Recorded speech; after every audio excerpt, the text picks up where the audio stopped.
அம்மா உணவகத்தில் துர்கா ஸ்டாலின். அதிமுகவினர் நெகிழ்ச்சி.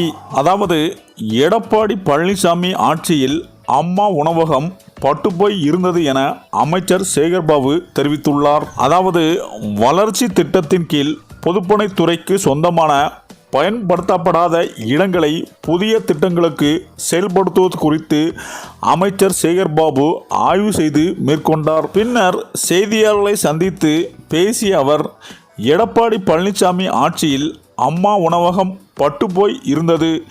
எடப்பாடி பழனிசாமி ஆட்சியில் அம்மா உணவகத்தில் தரமான உணவு கிடைக்கவில்லை. தற்பொழுதுதான் அம்மா உணவகத்தில் எல்லாம் தரமாக இருக்கிறது.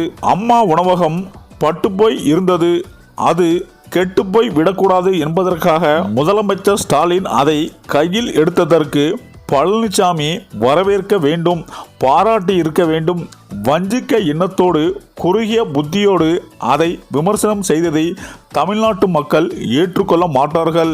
எதிரியாக இருந்தாலும் துரோகியாக இருந்தாலும் கருணை உள்ளம் கொண்டு ஏற்றுக்கொள்ளக்கூடியவர் முதல்வர். கரைந்து கொண்டே இருக்கும் அதிமுக காணாமல் போயிடும் என்று எடப்பாடி பழனிசாமிக்கு அச்சம் என்று கூறியிருந்தார். மேலும் இந்த நிலையில் அது மட்டும் அல்லாமல் தற்போது சென்னையில் உள்ள முக்கியமான குறிப்பிட்ட சில அம்மா உணவகங்களில் முதல்வரின் மனைவி துர்கா ஸ்டாலினே நேரடியாக சென்று ஆய்வு நடத்த உள்ளதாக தகவல்கள் வெளியாகியுள்ளது.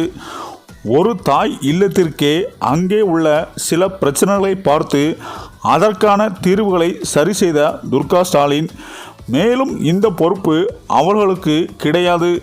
ஆனால் அவர்களே முன்வந்து இப்படி செய்ததால் அதிமுகவினரை நெகிழ்ச்சி அடைந்ததாக சொல்லப்படுகிறது. இதனால் எடப்பாடிக்கு பெரும் பின்னடைவாக பார்க்கப்படுகிறது என அரசியல் வட்டாரங்கள் கூறி வருகின்றனர். சரி, இந்த வீடியோ பற்றிய உங்கள் கருத்துக்களை கமெண்ட்ல சொல்லுங்க. மேலும் வீடியோ பிடித்திருந்தால் லைக் பண்ணுங்க, ஷேர் பண்ணுங்க, மறக்காம நம்ம சேனலை சப்ஸ்கிரைப் பண்ணிக்கோங்க. நன்றி.